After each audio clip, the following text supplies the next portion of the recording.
তোমার গোলামে হাজির আল্লাহ তোমারি দরজায় গুনাহ মাফ করো মাওলা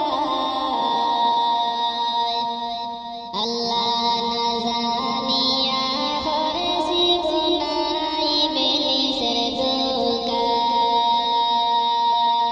তোমার গোলামে হাজির আল্লাহ তোমারি দরজায় গুনাহ মাফ করো মাওলা আল্লাহ না জানিয়া করেছি গুনাহ ইবলিসের ধোঁকায়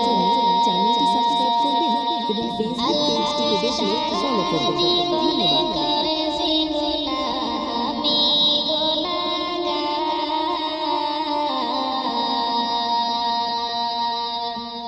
বারে বারে পাপে করেছি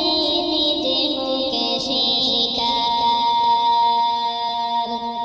আল্লাহ সারা জীবনে করেছি গুনাহ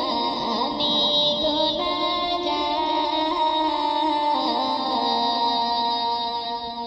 বারে বারে পাপে করেছি নিজে মুখে স্বীকার আল্লাহ গুনার বোঝা